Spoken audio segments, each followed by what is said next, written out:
Hello everyone, hope आप लोग अच्छे हैं। Welcome to Mamta classes. आज हम लोग नया चैप्टर शुरू कर रहे हैं और वो चैप्टर है double entry system.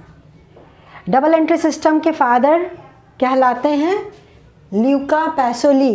He is the father of double entry system और इन्होंने ही सबसे पहली बार डबल एंट्री सिस्टम का कॉन्सेप्ट डेवलप किया था और इस पे बुक लिखा था। अब डबल एंट्री सिस्टम का मतलब क्या है? डबल एंट्री सिस्टम का मतलब है every business transaction affects at least 2 accounts in opposite direction. हर एक बिजनेस ट्रांजैक्शन कम से कम 2 अकाउंट्स को ज़रूर अफेक्ट करता है, लेकिन ऑपोजिट डायरेक्शन में। मतलब कि जब भी कोई ट्रांजैक्शन होगा उस समय कोई एक अकाउंट डेबिट होगा तो साइमल्टेनियसली दूसरा अकाउंट क्रेडिट होगा विद द सेम अमाउंट। तो डेबिट और क्रेडिट का अमाउंट हमेशा सेम रहता है। तो this is the meaning of double entry system. पिछले क्लास में हमने अमेरिकन अप्रोच पढ़ा था for rules of debit and credit. इस चैप्टर में हम लोग ब्रिटिश रूल या इंडियन रूल या ट्रेडिशनल रूल पढ़ेंगे और इस रूल के अनुसार हम लोग डेबिट और क्रेडिट का कॉन्सेप्ट समझेंगे। ओके?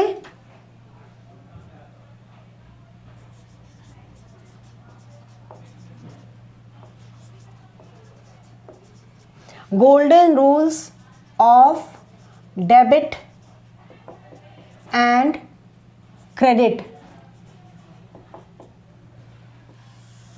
और आज हम लोग पढ़ेंगे ब्रिटिश रूल,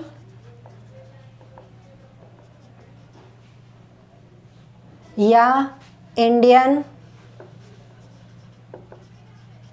और तीसरा नाम है इसका ट्रेडिशनल रूल या अप्रोच। अब ट्रेडिशनल अप्रोच के अनुसार हमारा जो टोटल आइटम होता है अकाउंट्स का, उसको क्लासिफाई करते हैं अलग अलग कैटेगरी में।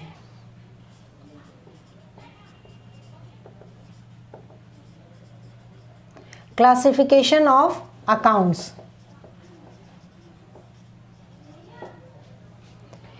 इसके अनुसार बेसिकली 2 कैटेगरी में क्लासिफाई होता है पूरा अकाउंट्स हमारा जो बिजनेस से रिलेटेड होता है। फर्स्ट कैटेगरी है पर्सनल अकाउंट।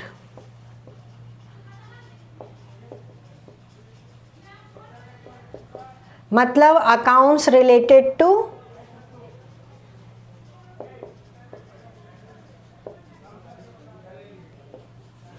पर्सन्स, और दूसरा है इम्पर्सनल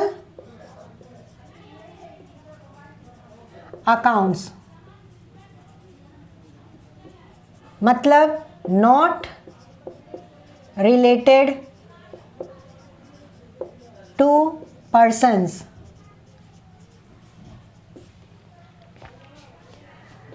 तो जो पर्सन से रिलेटेड अकाउंट्स होता है उसको हम पर्सनल अकाउंट बोलते हैं, और जो पर्सन से रिलेटेड नहीं होता है उसको हम इम्पर्सनल अकाउंट्स बोलते हैं। ओके? अब इसमें भी फर्दर क्लासिफिकेशन है। तो पर्सनल अकाउंट को क्लासिफाई किया गया है फर्दर 3 कैटेगरीज में। पहला नेचुरल पर्सनल अकाउंट्स। इसमें आ जाते हैं human beings related to human beings. मतलब हम और आप, हम लोग ह्यूमन बीइंग हैं, इंसान हैं, तो हमसे रिलेटेड जो भी अकाउंट होता है उसको हम नेचुरल पर्सनल अकाउंट बोलते हैं। ठीक है? दूसरा है आर्टिफिशियल पर्सनल अकाउंट्स। इसमें आ जाता है जो पर्सन के तरह वर्क तो करते हैं लेकिन हमारे और आपके तरह उनका फिजिकल एग्जिस्टेंस नहीं होता है। तो इसमें क्या आ जाएगा बाबू मेरे? फर्म, कंपनी, बैंक्स,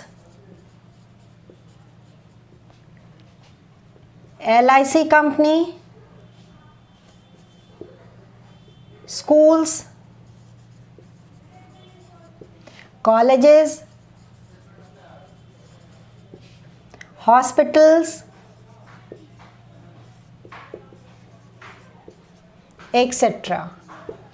तो इन सब का अपना पहचान होता है, अपना नाम होता है, अपने नाम से ये काम भी करते हैं, लेकिन हमारे और आपकी तरह ये सांस नहीं ले सकते हैं, सिग्नेचर नहीं कर सकते हैं। इनके बिहाफ में कोई इंसान ही सारा काम ऑपरेट करता है। ओके, तीसरा हो गया representative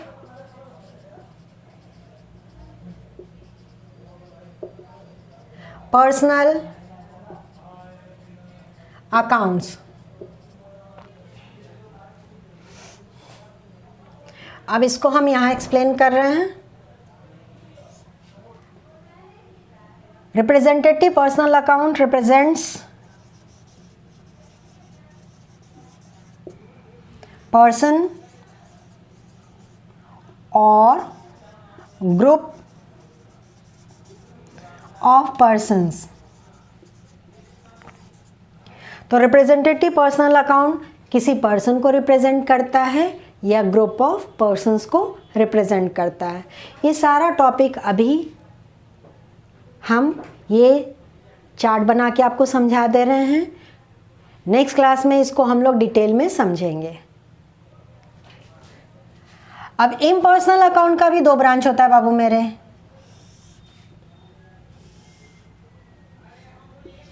real account, impersonal account में सबसे पहला जो आएगा इट इज रियल अकाउंट्स, और दूसरा होता है nominal accounts.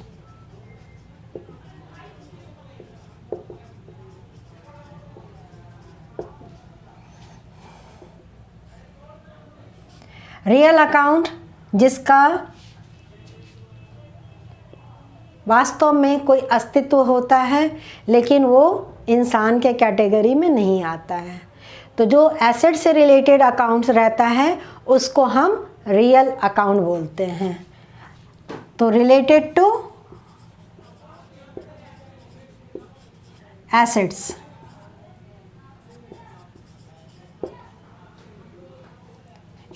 Example cash, stock, furniture, land, plant, etcetera. तो ये सब एसेट्स है जो रियल अकाउंट के कैटेगरी में आता है।